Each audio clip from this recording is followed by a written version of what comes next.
The Lord of the Rings franchise, which came to an end 15 years ago, broke worldwide box office records, won mounds of awards, and created a bevy of A-list stars. But the initial Fellowship and other citizens of Middle-earth were almost played by other actors. You shall not pass!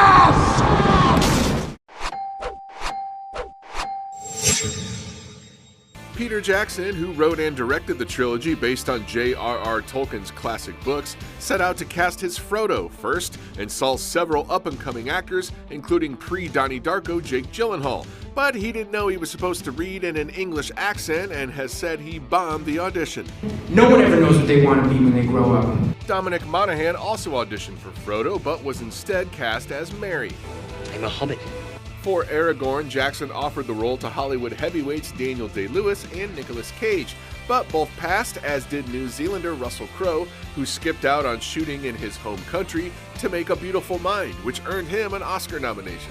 Vin Diesel, coming off of Saving Private Ryan, auditioned for Aragorn, but Jackson went with Irish actor Stuart Townsend, only to decide to make the character older and replace him just as filming commenced with Viggo Mortensen, whose son convinced him to take the part on moment's notice.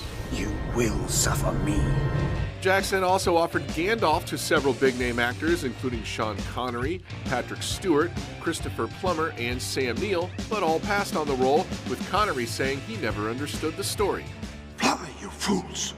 Actors who auditioned for Gandalf include Braveheart's Patrick McGoohan, Demolition Man's Nigel Hawthorne, and The Addams Family's John Astin, whose son Sean Astin was cast as Sam. Meanwhile, Ethan Hawke reportedly passed on Faramir, which is the role Orlando Bloom originally auditioned for, before being cast as Legolas, You look terrible.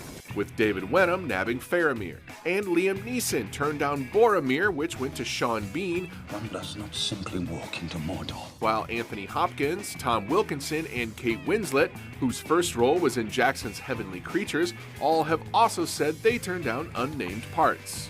Jackson offered Lucy Lawless, the New Zealander known for Xena Warrior Princess, the role of Galadriel, and Uma Thurman Arwen, but both turned them down due to pregnancies. Thurman was considered again for Eowyn in later installments, as was Indiana Jones and The Last Crusade's Allison Doody, but Miranda Otto won out, and Helena Bonham Carter expressed interest in Arwen, which instead went to Liv Tyler, while Cate Blanchett nabbed Galadriel. I do not deny that my heart has greatly desired this. Finally, David Bowie was interested in playing Elven leader Elrond, but Jackson worried he was too famous for the role, which instead went to Hugo Weaving. You have only one choice. In the end, as fans can all agree, the final cast in this realm was precious. We must get the precious. We must get it back.